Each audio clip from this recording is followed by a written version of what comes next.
Vamos a cerrar este método. Vamos a cerrar este método estudiando la última etapa del método, que es la etapa de testear o evaluar. En ese punto ya hemos diseñado una solución, empezamos empatizando con nuestro usuario, utilizamos esa información para definir el verdadero problema y, y con eso hemos propuesto varias ideas. De hecho, construimos un primer prototipo de baja fidelidad a mano alzada y ahora lo que toca es testear este prototipo y vamos a revisar todo eso en la sesión de hoy día. A ver, permítanme compartirles pantalla.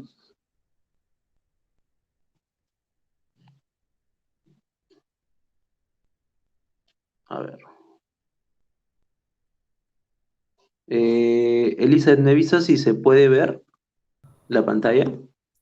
Sí, se observa. Ya.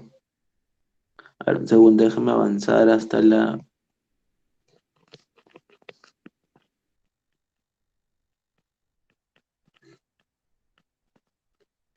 parte final. Entonces, como les decía, vamos a ver la etapa de evaluar. Vamos a revisar las técnicas que se utilizan para poder recopilar ese feedback valioso de nuestros usuarios. Vamos a ver herramientas tanto presenciales como remotas, ya que no siempre podemos alcanzar a todos los usuarios.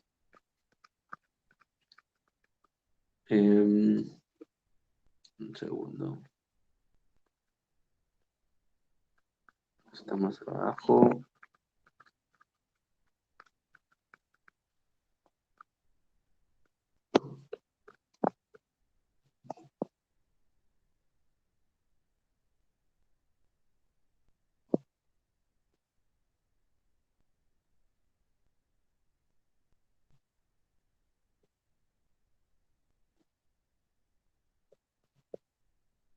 Si alguien tiene alguna pregunta sobre los pasos pasados, las clases pasadas, los métodos que hemos visto, puede levantar el micro y comentar.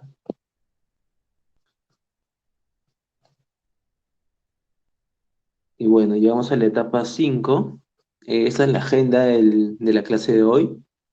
Eh, por favor, si alguien tiene una consulta, levante el micro. Hoy se me hace un poco complicado poder leer todos los chats. Levanten el micro para no esperar hasta el final a resolver las preguntas. Igual al final de la clase sí voy a revisar todo el chat para ver si han dejado consultas, ¿no? Entonces la agenda es primero revisar qué cosa es evaluar o testear, ¿no? Y vamos a ver cómo esto permite co-crear con el usuario. Ese es el objetivo de esta etapa.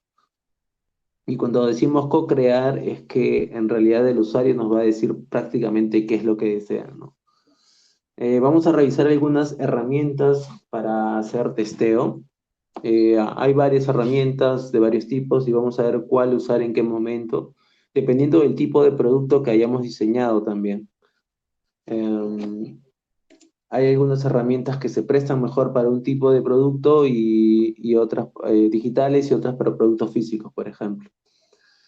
Luego vamos a repasar algunos tips para realizar el testeo, algunas recomendaciones que tienen que tener eh, al momento de realizar un testeo. Y finalmente vamos a revisar el caso práctico. Ya tenemos casi listo el caso el prototipo, solo falta testearlo. Y vamos a resolver algunas preguntas en general, no solo de esta sesión, en general de todo el curso. Qué paso seguir, si es que les interesa alguna disciplina relacional, design thinking o algo, cualquier pregunta en realidad, ¿no? Entonces, como vimos, entramos a esta etapa de la final, la etapa de evaluar o de diseñar. En esta etapa de evaluar, el objetivo es validar las ideas de diseño que hemos tenido. Esta idea de diseño que hemos generado está ya prototipada y lo que se hace acá es validar que esté correcta. Aquí abajo hay algunas técnicas para realizar evaluación, como son los focus group, pruebas de usabilidad, encuestas, analítica digital. eh, los, Esas son las principales herramientas que la vamos a repasar hoy día a detalle, cómo emplear cada una. Ten en cuenta que al ser una metodología ágil, el punto de evaluar es el que inicia el ciclo, ¿no? Si es que evaluamos, si hay que cambiar algo, volvemos nuevamente al principio, volvemos a empatizar, ya no todo el producto, sino algo específico, volvemos a definir, vamos a plantear algún cambio en el producto y lo volvemos a prototipar, ¿no? El design thinking o este ciclo de experimentación se pueden aplicar a productos que ya están creados en el mercado, ¿no? No solamente a productos nuevos. Tengan eso en cuenta. Entonces, pasemos a la siguiente diapositiva. Como ven, todo este método sigue la forma de un doble cubo, un doble diamante. Eh, Empezamos al inicio con la línea, la flecha es el número de posibilidades, ¿no? Cuando este número de posibilidades aumenta y va hacia arriba, se llama divergencia. Cuando este número de posibilidades se va limitando o filtrando y va hacia abajo, se va a llamar convergencia. Dense cuenta que cuando empatizamos, el número de posibilidades se amplió, hizo divergencia porque teníamos muchos problemas en el usuario. No sabíamos cuál abordar primero, todos tenían opiniones distintas y vimos que luego de toda esa información empezamos a hacer convergencia, a reducir el número de posibilidades porque nos quedábamos solamente con los patrones de conducta, cosas repetitivas. Entonces nos quedamos con eso, hicimos convergencia y terminó eso acabando en unos 6 insights que revisamos en el caso práctico. Luego de que ya habíamos hecho ese ejercicio, nuevamente se volvió a ampliar el número de posibilidades, volvió a hacerse divergencia, y cuando planteamos soluciones, planteamos todas las soluciones posibles, buscamos ahí la producción antes que la calidad, y, y el, y el número de posibilidades se amplió nuevamente hasta que ha llegado al punto de tener varias soluciones, y luego al momento de prototipar, varias de esas soluciones se han unido, otras se han descartado, y eso se ha aterrizado en un prototipo. El prototipo ha servido para eliminar ambigüedades en cuanto a las propuestas soluciones que teníamos, eh, definir aún más la solución, detallarla aún más. Si es que la colocamos a muy alto nivel, el prototipo nos obligó a detallar más. Entonces, ahí se redujo el número de posibilidades, ¿no? Ya no eran tantas ideas, sino que se comenzaron a juntar, a combinar, a resumirse. Y ahora con la co-creación de usuario, con el testeo, se va a reducir aún más. Hay cosas que nos vamos a dar cuenta que no deberían ir o deberían ser distintas. Y para eso sirve esta etapa de testeo.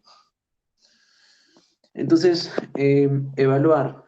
Evaluar consiste en hacer que los propios usuarios y colegas brinden comentarios y opiniones sobre los prototipos, ¿no? En la clase pasada construimos un prototipo junto con todo el equipo de diseño, digamos, de Design Thinking de esta clase. En un caso real, ustedes cogerían este prototipo y pueden invitar a interesados del proyecto, más personas y pedir una opinión. Incluso mostrar las interfaces del prototipo a sus usuarios, ¿no? Ven en esta foto, por ejemplo, ven en esta foto que, por ejemplo, hay un usuario sentado, hay una persona que le está explicando o le está dando una instrucción y quiere obtener su feedback, sus comentarios. Eso básicamente es evaluación, ¿no? Evaluación o testeo. En algunas partes le van a llamar testeo, es lo mismo en realidad, ¿no? Entonces, evaluar. ¿Qué nos permite evaluar? Eh, Evaluar nos permite tres cosas. Uno es recopilar comentarios. eh, Al mostrar algo más tangible a nuestros usuarios va a ser más fácil que nos den su feedback, sus comentarios. Es otra experiencia tener que contarles lo que queremos hacer y que nos den su opinión a mostrársela de alguna forma rústica pero tangible, ¿no? Otro punto, el punto 2 es el de refinar soluciones. Refinar soluciones.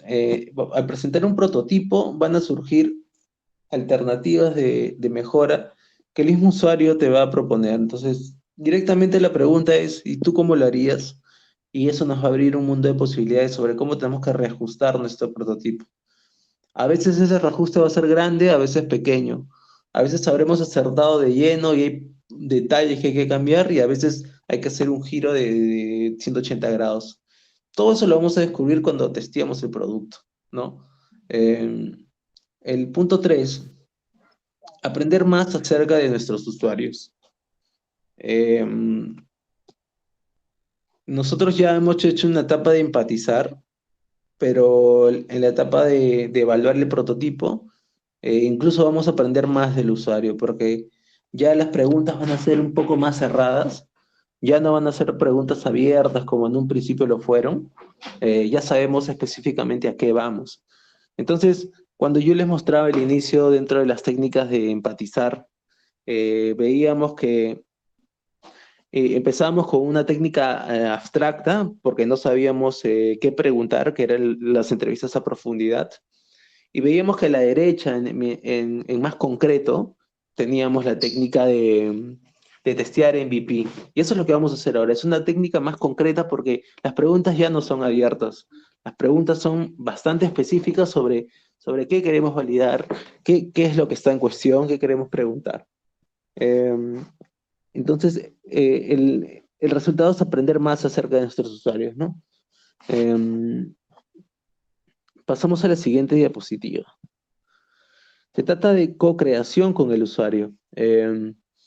Si nosotros hacemos las preguntas, el usuario nos va a decir qué cosa cambiar. Entonces, en realidad terminamos creando junto con el usuario, ¿no? En la medida que ustedes puedan tener contacto con sus usuarios e invitarlos a sus oficinas o conversar directamente con ellos, es mucho mejor para que tengan un diseño de solución exitoso, ¿no? Es lo que más cuesta trabajo a veces, ¿no? Conseguir a los usuarios. A veces ofrecen beneficios, pero con cuidado, porque a veces el beneficio puede sesgar la opinión del usuario y nos puede dar un feedback positivo cuando en realidad es negativo solo por un regalo. Hay que ser muy cuidadosos con eso, sobre cómo abordarlos, cómo lograr que nos den su tiempo, ¿no? Em, a ver, pasamos a la siguiente diapositiva. Uy, ¿qué pasó acá? Entonces, acá falta una imagen, pero bueno, testear se va a convertir en la co-creación con usuarios. Testear se va a convertir en co-creación con usuarios como medio para generar valor, ¿no? Y hay dos personas para las cuales generar valor, o dos entidades. La primera es valor para las personas para las cuales diseñamos, eso está claro desde el principio, en varias etapas. Em, ¿No? Nosotros estamos, em, al toque, nosotros estamos evaluando, nosotros estamos evaluando qué solución queremos entregar a nuestros usuarios, ¿no? A ver, un segundo. Uy, se me fue la persona. Un segundo, alumnos. ¿Se ve la diapositiva? Se ven sus Sí, ¿no? opciones. Bueno, ahora ya sí muestra. Sí, ok.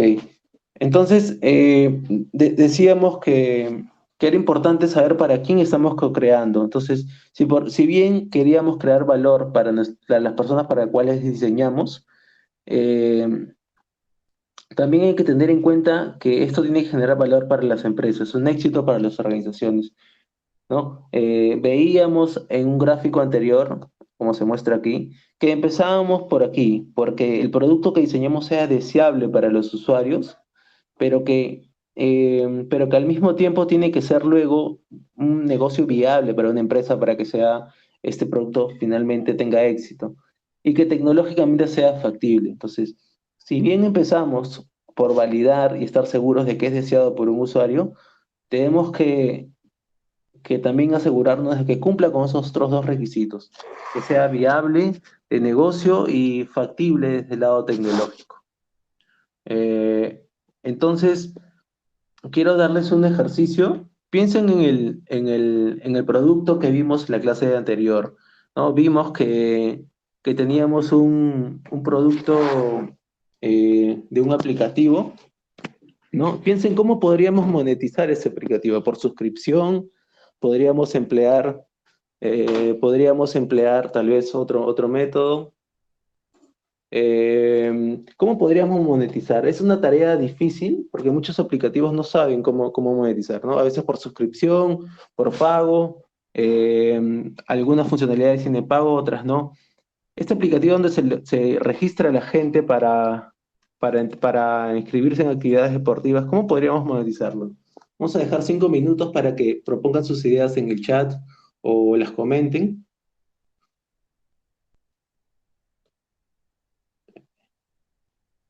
A ver, cinco minutos, chicos.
Ingeniero, disculpe, ¿no se escucha?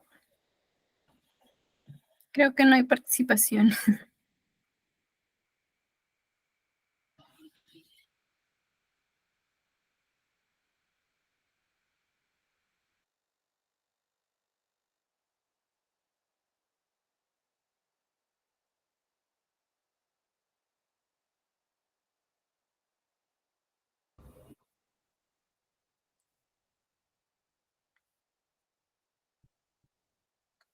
Ingeniero, disculpe, ¿no se escucha?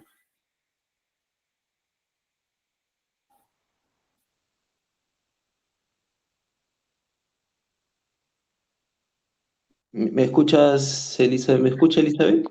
Sí, ahora sí. Ya, bueno, volvamos al caso, ¿no? Entonces, como mencionaba, hay que pensar, ya que tenemos un producto que es deseado, ¿cómo podemos hacer que este producto también sea rentable? ¿Cómo monetizar? Y aquí hay varias formas de monetizar un producto, ¿no? Por ejemplo, Uber cobra por viaje, ¿no? Una comisión por viaje en todas las transacciones que pasan. Muchas veces en los juegos por aplicativo se compran monedas, ¿no? O sea, es gratis, libre, pero también es pagado, es freemium, ¿no? Es free de libre, pero hay una parte premium que es pagada. Entonces, tenemos que buscar ese modelo en cómo monetizar, ¿no? Y, por ejemplo, YouTube al inicio no monetizaba, era un producto muy deseado, cumplía con eso, pero no monetizaba de ninguna forma. Luego ya una vez que tenía muchos usuarios, ingresó publicidad y ahora sí es un producto viable completo, ¿no? Es viable porque monetiza y bueno, tecnológicamente ya está cumplido el reto. Entonces, hay que pensar en eso a medida que avanzamos en las diapositivas para para que nosotros tengamos, añadir alguna forma de cobro a nuestro prototipo, el que tenemos, ¿no? Tecnológicamente es factible, ya hay muchas aplicaciones creadas que conectan personas, entonces no hay un reto mayor tecnológico, sabemos que es factible, ya es un esfuerzo de buscar el recurso humano necesario para completar esta tecnología. Al final de la clase, vayan colocando sus comentarios de cómo podemos monetizar esta solución. Entonces, se trata de esto, de balancear necesidades e intereses de ambas partes, ¿no? Por un lado tenemos a los usuarios y por el otro lado tenemos al lado del negocio y del tecnológico. Entonces, empezamos por el usuario, pero luego tenemos que incluir estas dos vertientes al momento de construir nuestro producto, ¿no?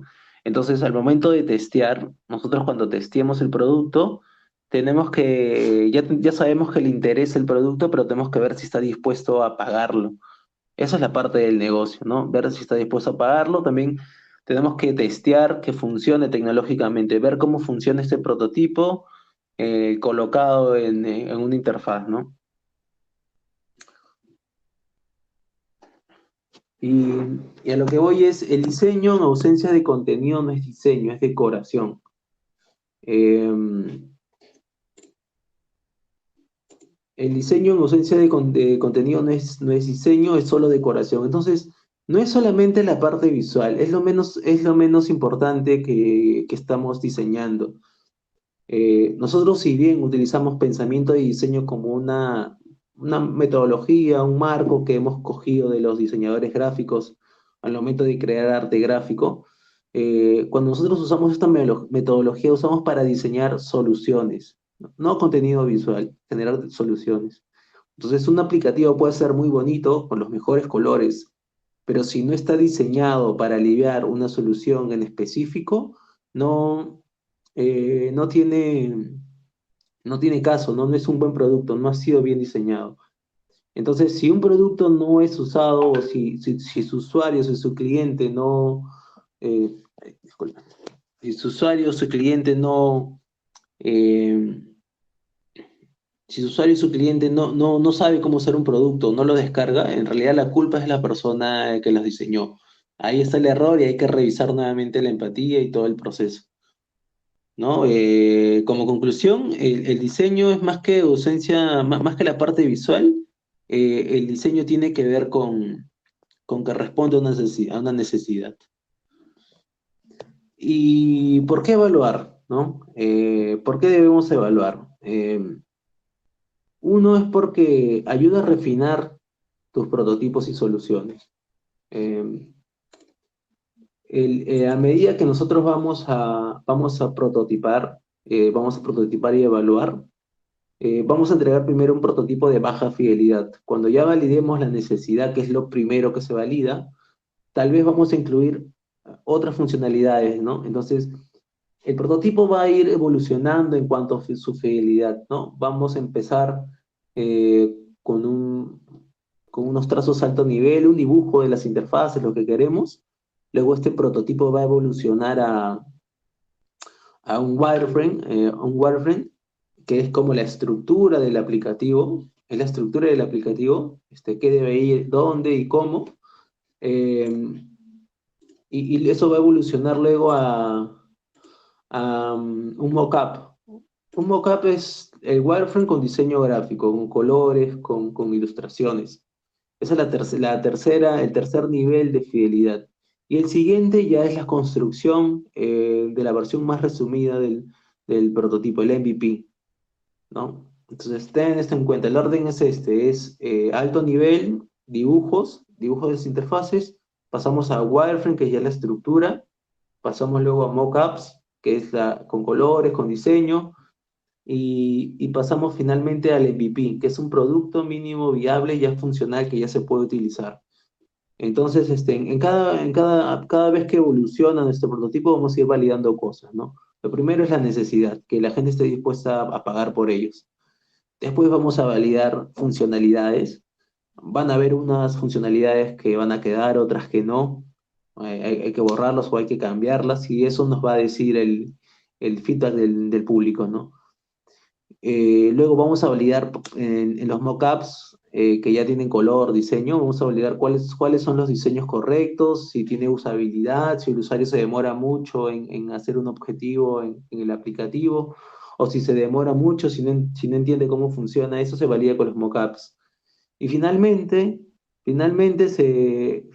vamos a validar que el MVP, colocándolo ya como en producción para listo para que pueda ser descargado o utilizado. Y ese MVP ya tiene que estar conectado con Google Analytics, ¿no? Que nos permita ver todo el embudo de conversión. Eso es lo importante de esta etapa de evaluar, ¿no? Entonces, vamos a ir refinando los prototipos y soluciones, ¿no? Como les decía, vamos a ir refinando a medida que evolucione el prototipo, va a ser porque la estamos evaluando constantemente. Segundo, va a permitir que aprendamos más sobre el usuario, ¿no? Eh, Recuerden que para la empatía se van a entrevistar una serie de personas más limitadas, como son entrevistas a profundidad entre 10, 12 personas. Podemos ahí lanzar encuestas a más personas, pero como hemos partido de esa muestra, recuerden que partimos de una muestra de usuarios objetivos, de un público objetivo, eh, ya cuando tengamos el prototipo vamos a poder lanzarlo de forma masiva, ¿no? Vamos a poder consultar a muchos más usuarios, entonces eso nos va a permitir aprender más. Si es que al principio la muestra no fue representativa y hubo un error, al hacer el feedback al final nos va a dar retroalimentación de cómo tenemos que rediseñar ciertas partes de la solución. Como tercer punto es conocer los siguientes pasos, ¿no? Vamos a ir validando cosas, por ejemplo, si ya validamos que sí es un producto que se compra, que se adquiere, vamos a pasar luego a, vamos a pasar luego a vamos a pasar a validar interacciones, ¿no? Dónde tiene que ser un botón, qué funcionalidad debe tener principalmente, qué es lo que más le gusta del uso, si tiene una buena experiencia de usuario, etcétera, ¿no? Como cuarto punto es que ayuda a las iteraciones. Esta etapa es la etapa clave para iniciar una iteración. Siempre una iteración te inicia luego de hacer una evaluación, ¿no? Entonces, eso nos permite repetir el círculo y en el siguiente circuito, en la siguiente iteración, mejorar el producto, tener una nueva versión del producto. Eso es el gatillador, evaluar es el gatillador para hacer la iteración. 5 es refinar el POV, el punto de vista. Nosotros hemos tenido un punto de vista de cuál es el problema que aqueja a nuestro segmento de usuarios. Ese es nuestro punto de vista con el cual hemos diseñado una solución. Puede que en el feedback nos demos cuenta que el punto de vista que teníamos del problema no era el correcto. Ese no era el problema real. Y que tengamos que cambiar. Ese es un cambio grande. Cambiar de punto de vista es cambiar varias cosas de una solución. Por ejemplo, les comentaba que este aplicativo Monkey Fit, que es un aplicativo peruano, inicialmente se centró en ofrecer precios bajos y acceso a bastantes puntos para hacer actividades deportivas, ¿no? Pero luego, cuando en uno de estos ciclos de iteración, de evaluar, se dieron cuenta que el punto de vista que habían tenido para diseñar su solución no era el correcto. Que no era que la persona no tuviera tiempo, sino que no tuviera tiempo para hacer deporte o actividad física, sino que no era su prioridad. Entonces, se enfocaron ya no en darle mejores precios, más accesos, se enfocaron en ir con empresas que fomente y obligue a los trabajadores y les dé tiempo y hora libre para que puedan practicar deportes, ¿no? Entonces tomaron otra estrategia que terminó siendo otro producto, ¿no? Gracias a que cambiaron su punto de vista del problema. Em, Pasemos. Em, entonces, vamos a repasar ahora herramientas para testear, ¿no? Tenemos testeos presenciales.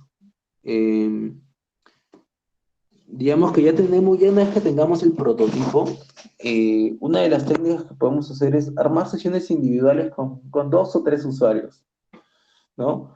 Esta técnica se recomienda a realizarla en el primer testeo, ¿no? Porque la primera vez que ustedes testean, en la primera iteración, es donde más feedback van a requerir. Entonces, les va a convenir tener un usuario de forma individual y presencial para que le puedan hacer todas las preguntas y pedir todo el feedback posible. Vemos, entonces, testeos presenciales con un solo entrevistado al que se le muestran los prototipos. Puede incluir actividades de co-creación.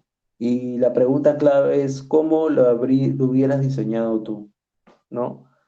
Eh, Esta es la pregunta clave que nos gatilla qué cosa debemos cambiar, ¿no?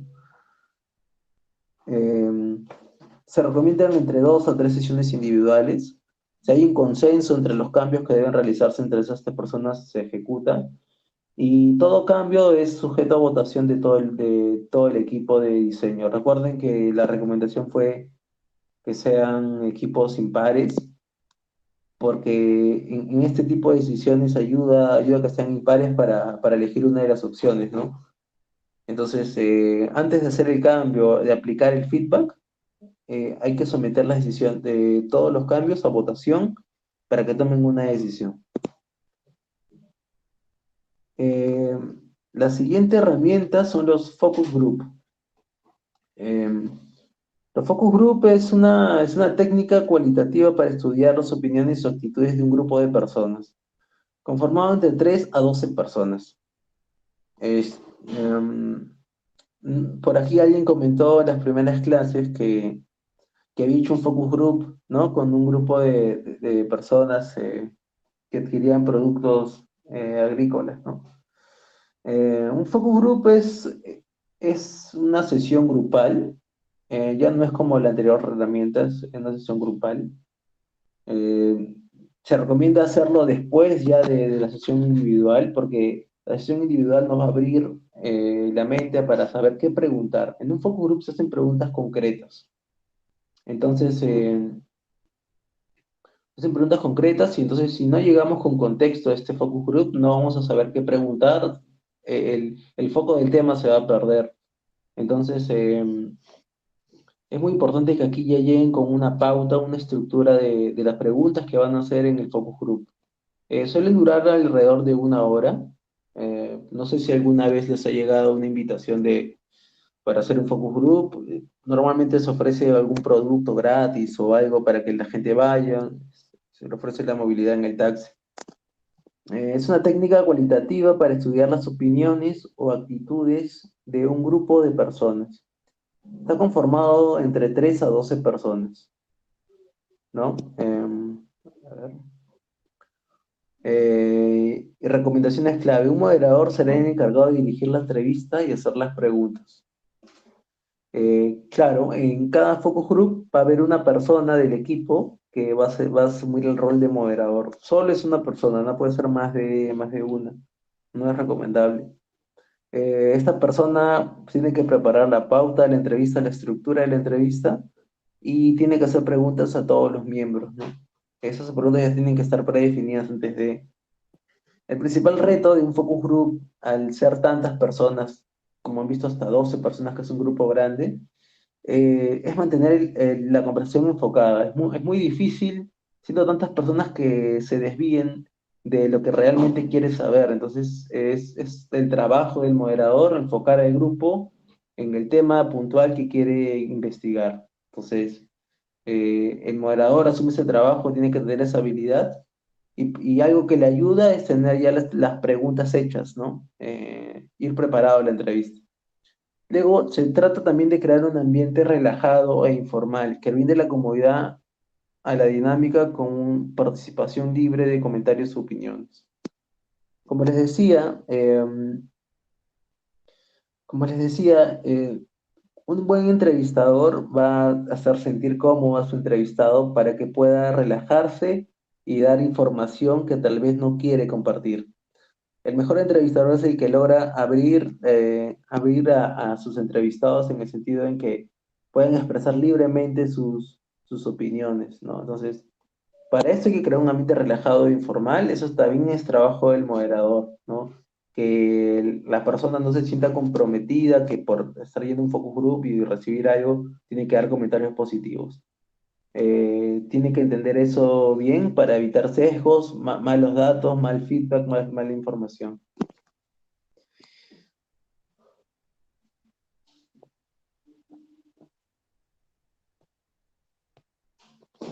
Ok. Las siguientes son las pruebas de usabilidad, ¿no? Eh, Vemos en la foto que hay una persona realizando una tarea en una página web, al parecer, y hay una persona detrás observando, ¿no? Un ejemplo de prueba de usabilidad es sentar a nuestro usuario frente a un computador, pedirle que realice una actividad. La más común es sentarlo frente a una página web y pedirle que complete, por ejemplo, una compra. Si el usuario no logra completar esta compra, algo está mal en cuanto a cómo hemos diseñado esta web. Otra cosa que se mide en las pruebas de usabilidad es cuántos clics tuvo que dar un usuario para realizar una acción, por ejemplo, una compra. Mientras menos números de clics se den, menos esfuerzo, es un producto más usable, es una mejor experiencia de usuario y es algo que se hace en las pruebas de usabilidad. Eh, otra métrica que se tiene en cuanto a la usabilidad es cuántas personas, el porcentaje de personas que no logró completar el objetivo, ¿no? Todo este tipo de mediciones se hacen en las pruebas de usabilidad. Consiste en probar la experiencia del usuario sobre una posible solución, ¿no? Vamos a ver más adelante también que hay plataformas y software que nos permiten recopilar toda esta métrica y tener información sobre la usabilidad de un producto. Em, a ver,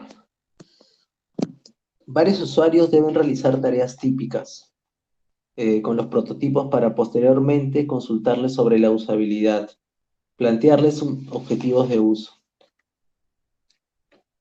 En estas pruebas de usuario se recomienda ya otra vez llamar a un gran volumen de usuarios para realizar la prueba. Entonces, por eso es recomendable, si es que es un producto digital, utilizar un software, porque eso nos va a permitir hacer pruebas de usuario hasta en cientos de personas. Entonces, con mayor cantidad de data vamos a poder tomar una mejor decisión en cuanto a la usabilidad, ¿no? Eh,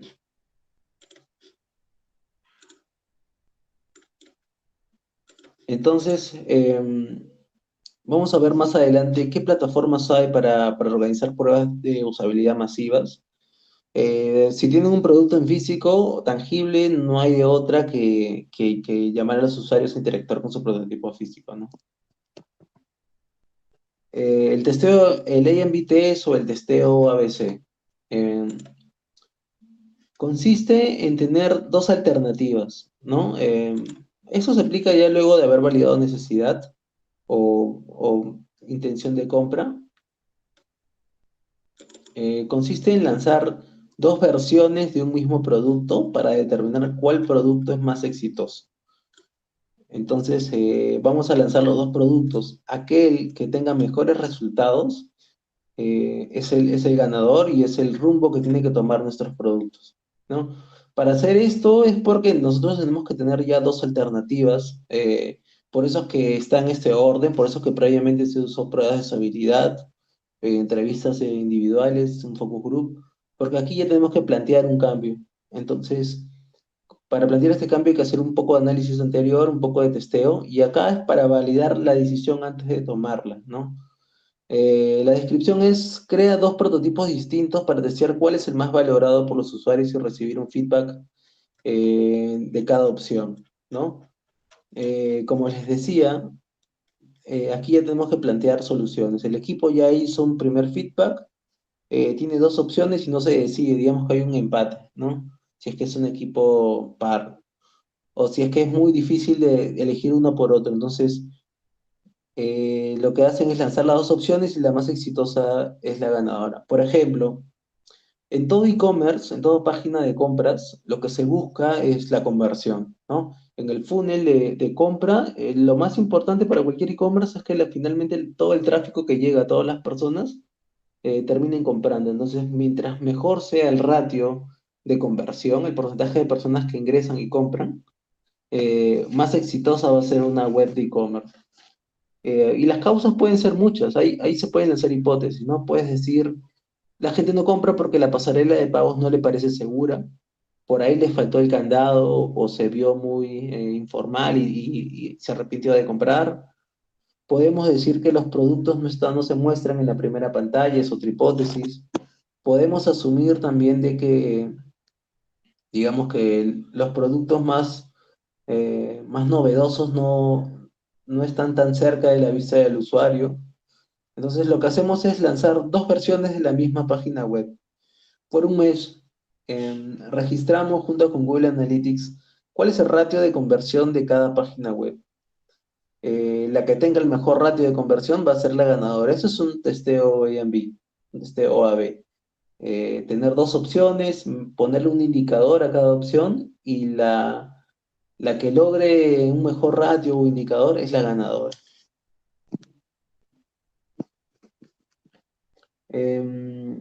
Herramientas para testear, ¿no? Para testear a distancia, ¿no? Creo que todos conocemos, o la gran mayoría debemos conocer Google Forms. Es una encuesta online, y, y esta herramienta nos permite hacer encuestas de forma masiva. Eh, Ten en cuenta que es muy importante que desde el día uno ustedes registren datos de sus usuarios, su nombre, email y algún otro dato adicional, para que ustedes puedan luego iniciar campañas de email marketing o hacer encuestas como esta, ¿no? Incluso pueden colocar en una encuesta o una publicación, inclusive, un producto antes de lanzarlo, ¿no? Si la gente estaría dispuesta a comprarlo. Los Google Forms nos van a servir para hacer formularios online, normalmente una encuesta. Y una encuesta, recuerden que es una herramienta de investigación muy concreta y cuantitativa.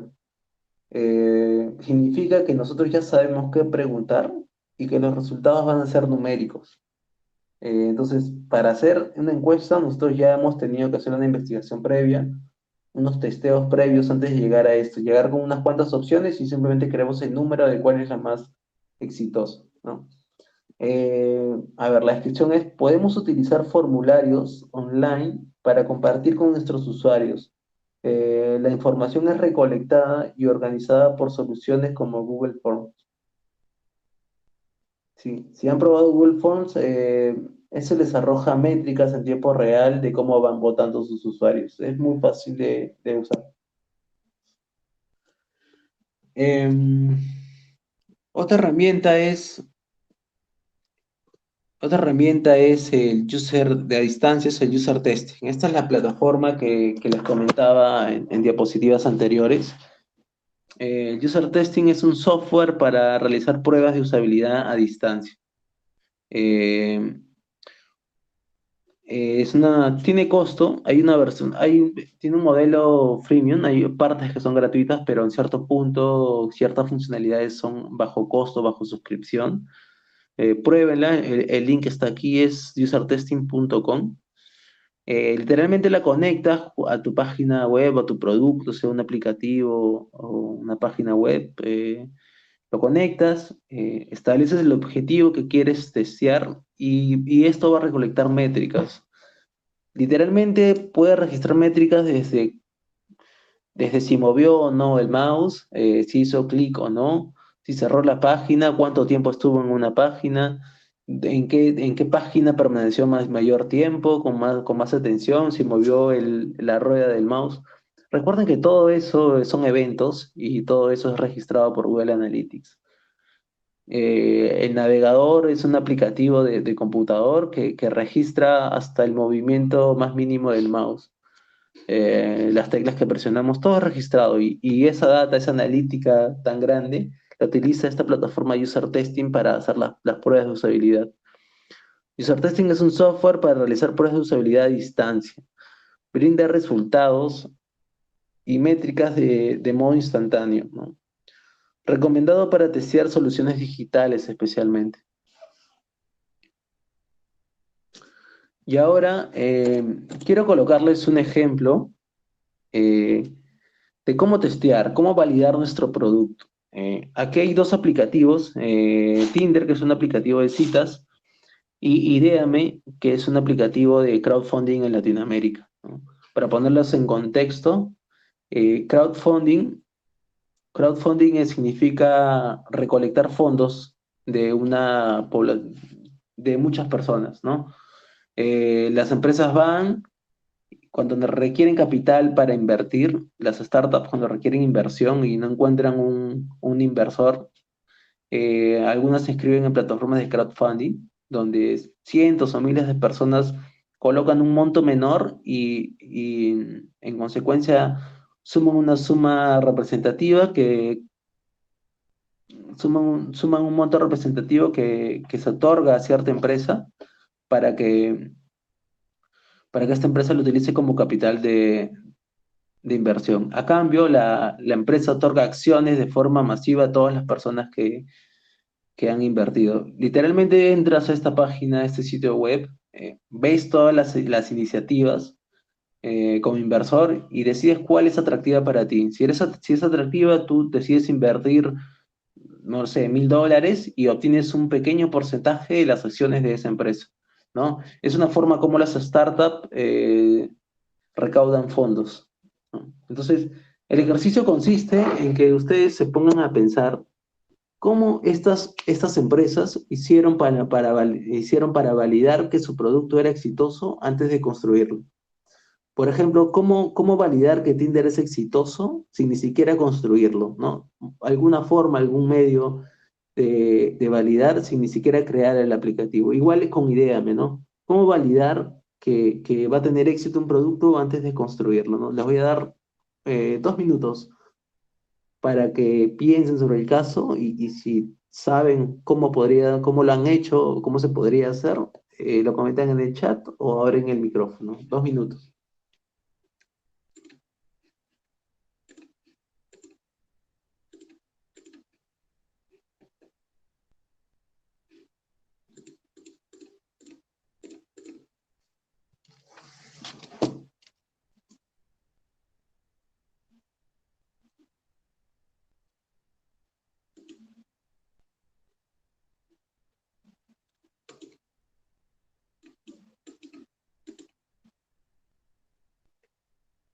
2 minutos, chicos, hasta las 6, son 6:28, de las 6:30. Por favor, comenten cómo se puede validar que un producto es exitoso sin crearlo. Cada producto tiene una propuesta de valor distinta, entonces se tiene que validar de una forma distinta. ¿Cómo creen que hizo este app de citas Tinder? ¿Y cómo creen que hizo Ideame, que es esta plataforma de crowdfunding?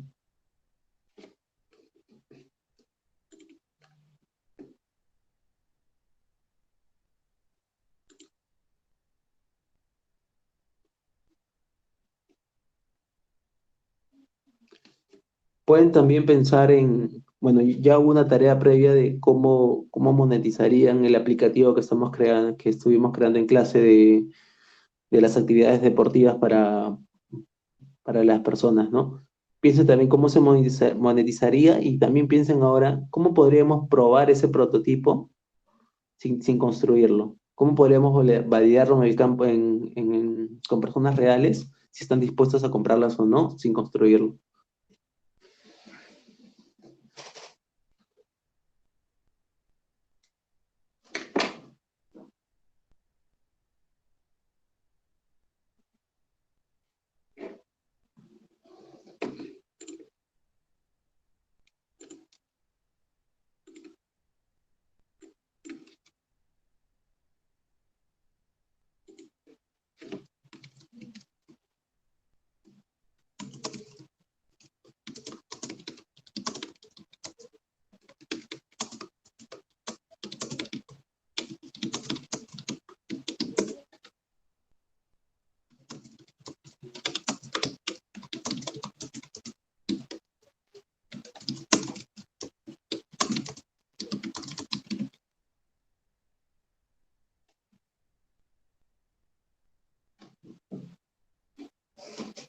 Bueno, chicos,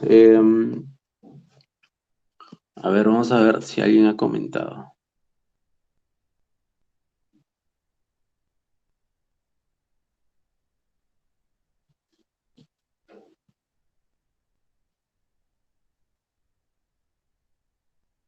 A ver, no se escucha, es verdad. Por su estadística, posibilidades de éxito, Piero Oviedo. Ok, sí, más son... Voy a darles los ejemplos ahorita de cómo hicieron para validar. Eh, sí es cierto que hay que tomar estadísticas siempre, pero es un poco más denso, ¿no? Les voy a contar, a ver un segundo. Por ejemplo, Tinder, que es un aplicativo de citas que conecta a personas que se interesan.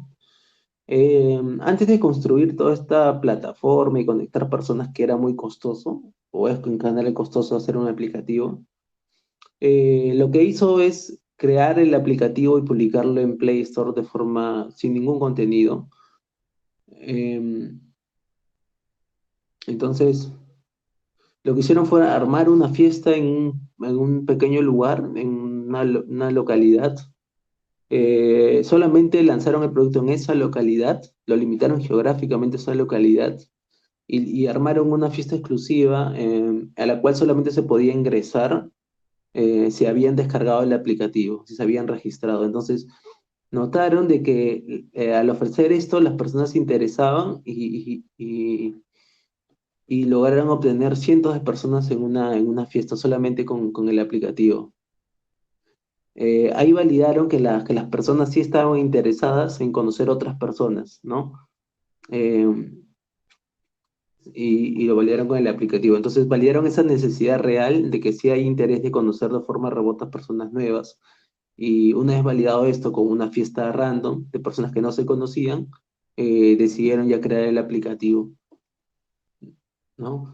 Eh, Veamos el caso de Ideame, que es una plataforma de crowdfunding, ¿no? Ellos tenían la duda de publicar, de crear una plataforma donde emprendedores publiquen sus startups. Tenían la duda si es que podrían recaudar fondos de personas que no sean inversores, que no manejen grandes cantidades de dinero, que no sean bancos. Si es que personas con ingresos no empresariales de su propio bolsillo estarían dispuestos a invertir en una startup que han visto solamente en una publicación, sin ni siquiera una entrevista. Entonces, entonces lo que hicieron ellos es crear su página web, eh, publicaron todas las startups que conocían y registraron el botón de comprar, pero al momento de dar clic en el botón comprar, solamente los dirigía a una lista de espera y les daba el contacto directo del emprendedor, del dueño de las startups. Entonces, ellos cuantificaron el número de clics que se dieron en la pasarela de pago, pero no integraron la pasarela de pago. El número de clics que se dio en los botones de comprar o de invertir, y notaron que sí había una demanda, ¿no? Sí, sí, la gente común estaba dispuesta a invertir pequeñas cantidades de dinero a cambio de una pequeña parte de una startup que bien podría tener o no tener éxito, ¿no? Esas son formas en cómo se, en cómo se valida un aplicativo. Ahora, nosotros tenemos en el caso práctico, estábamos viendo que hemos creado o hay un prototipo de una plataforma que va a conectar personas interesadas en practicar deportes colectivos con empresas o lugares que alquilen un espacio deportivo. Y que para fomentar eso, el aplicativo va a generar contenido de eventos y organizar torneos, etcétera, ¿no?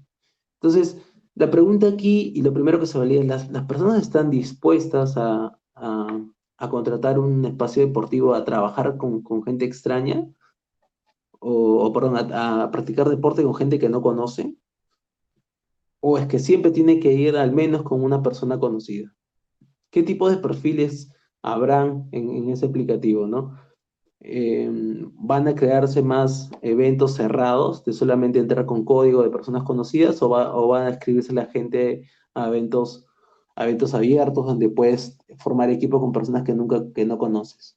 Y lo otro es, la gente estaría dispuesta, además del alquiler de la cancha, a a pagar un porcentaje extra para el aplicativo, o es que el aplicativo debería cobrar a las canchas una comisión por enviarle tráfico de usuarios, ¿no? Eh, hay que revisar el modelo de negocio, ¿no? También tenemos que validar el modelo de negocio del aplicativo.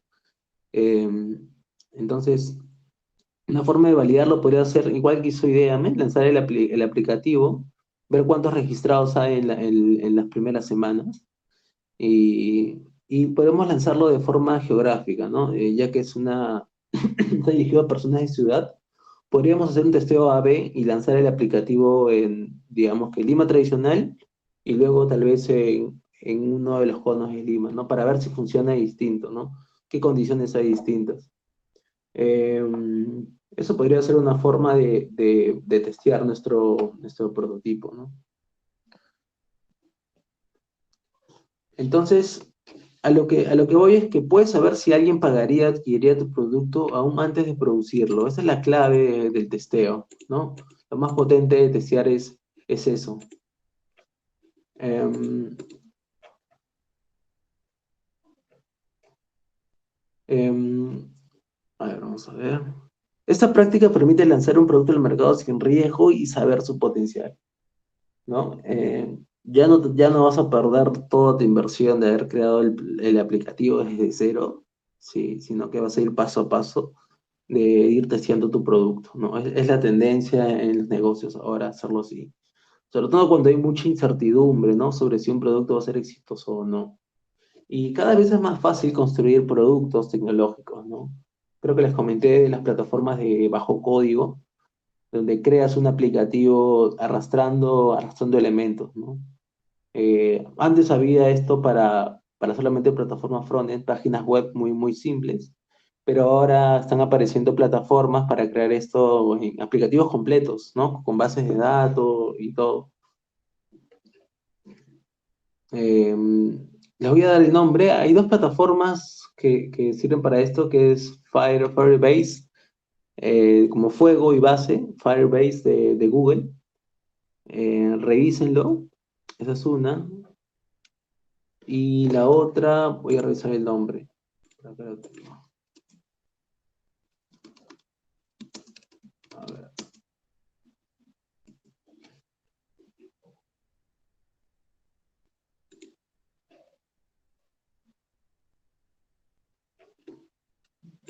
A ver, un segundo. Aura Quantic es otra plataforma de sin código, que sin código puedes construir un aplicativo para su empresa. Entonces es auraquantic.com. Pueden revisar eso para la creación de aplicativos sin código. Al principio va a haber una limitación en cuanto no se puede personalizar mucho, pero les va a servir para un MVP. Para un MVP les va a funcionar perfectamente. Si el producto evoluciona, ya verán ustedes si pueden invertir en crear ya un prototipo 100% funcional. Ahora vamos a repasar algunos tips sí, que tienen que tener en cuenta, algunos tips para tener en cuenta al momento de realizar testeos. Eh, el primer tip es el mismo que se brindó en la etapa de empatizar. El usuario es el experto, ¿no? Dejen que el usuario brinde la información, eviten el sesgo de información, no lo interrumpan, al contrario, háganlo sentirse bastante cómodo para que pueda compartir la información que nosotros queremos obtener, ¿no? Si lo hemos invitado es porque queremos que él nos dé su opinión y no nosotros imponérselas a él. Es saber escuchar, ¿no? El segundo tip es pedirse que lo muestre y que no lo diga, ¿no? Una imagen vale más que mil palabras. Entonces, veamos esta diferencia de preguntas, ¿no? ¿Cómo te sientes con respecto al proceso de actualizar tu playlist? Pues imaginemos que esto es en Spotify. Versus, ¿me puedes mostrar cómo actualizas tu playlist? La segunda pregunta nos va a brindar mucha más información que la primera, ¿no? Eh, De eso se trata, ¿no? Que lo muestre y que no lo diga. Eh, Otro tips es emplear la técnica del por qué, ¿no? No sé si alguien estudia ingeniería industrial aquí, pero dentro del análisis de causas para ver el problema raíz en un proceso, una de las técnicas que se utiliza junto con el diagrama de Chicago de causas es la técnica de los 5 porqués. En cada rama de Chicago se va preguntando 5 porqués y se profundiza sobre los problemas de un proceso. Esa misma herramienta vamos a aplicarla a nuestros usuarios de profundizar el porqué de las cosas, no quedarnos en la parte superficial de por qué hacen algo, sino entender por qué lo hacen así, ¿no? No es qué hacen, sino por qué lo hacen. Hay que concentrarnos en eso. Otro tip es tener una buena muestra, ¿no? Elijan bien a los usuarios de los cuales van a obtener el feedback. Una mala muestra de participantes es igual a una mala información y es tener un producto o modificar un producto de forma errónea. Entonces, elegir una buena muestra, esto me refiero a, si ya tienen claro su público objetivo, elijan a gente de ese grupo que represente ese grupo representativo.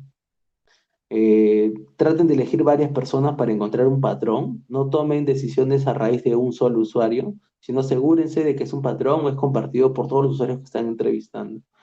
Entonces, van a tener que emplear sesiones con muchos usuarios y otras con pocos usuarios, ¿no?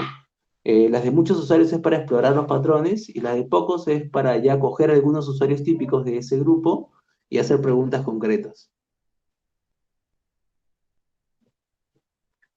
El tip 5 es detecta el feedback, ¿no? Y vemos esta imagen donde se diferencia lo que digo, de lo que hago, de lo que pienso y de lo que siento. Entonces, el feedback no es copiar automáticamente qué es lo que escribe, qué es lo que ha dicho nuestro usuario, ¿no? Eso sería muy fácil hacerlo con una encuesta nada más. Tenemos que profundizar, al igual que profundizamos en la etapa de empatizar, se profundiza también en esta etapa de entender el feedback, ¿no? No nos quedemos en las palabras, en la parte externa de lo que hace o dice un usuario, sino que profundicemos en saber lo que el usuario piensa y lo que siente. Eh, Al exterior vamos a ver lo que hace, vamos a ver lo que dice, pero tenemos que profundizar en sus emociones para saber qué realmente piensa y qué es lo que siente.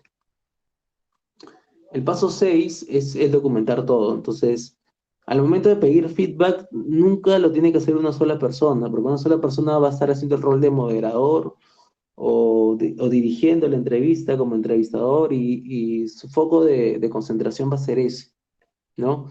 Eh, es muy difícil que una persona pueda cumplir esos dos roles. Entonces tiene que estar acompañado de alguien que lo ayude a documentar. Con documentar me refiero a que grabe las conversaciones en audio, que grabe el video de las sesiones. Siempre recuerden que tienen que informar a sus clientes que los van a grabar, ¿no? A los usuarios. Eh, y traten de usar algún aparato, como este aparato de acá es súper antiguo, pero traten de usar algún dispositivo muy poco invasivo. Traten de que eso no sesgue su opinión. Hay gente que por estar en cámara dice otras cosas, ¿no? Entonces, evitar el sesgo siempre, ¿no? Evitar como que alterar la muestra, las opiniones de la gente que entrevistamos. Y esos son los 6 tips que les he brindado. Hasta ahí, quiero cerrar el curso con una reflexión final.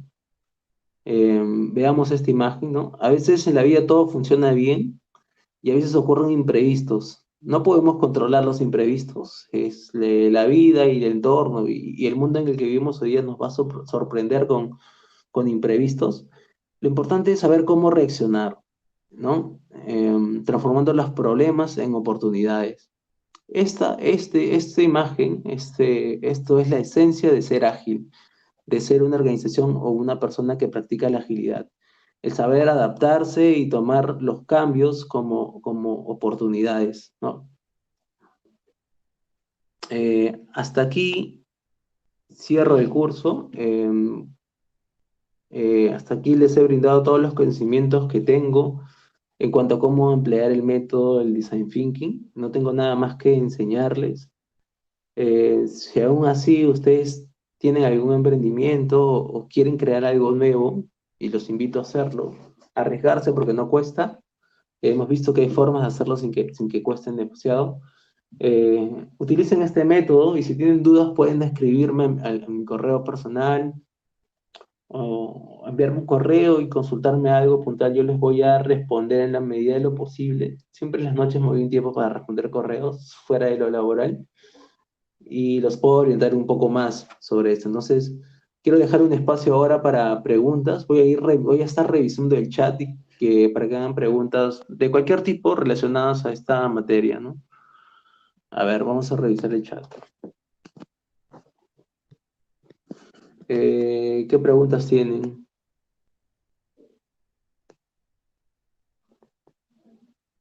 Vamos a dar un par de minutos para las preguntas.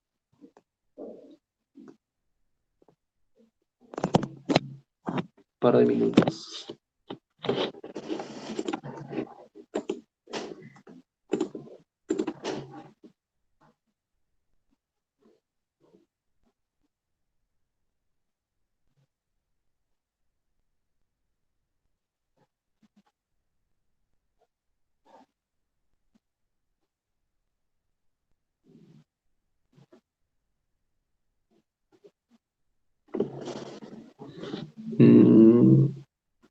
No, ¿me preguntas?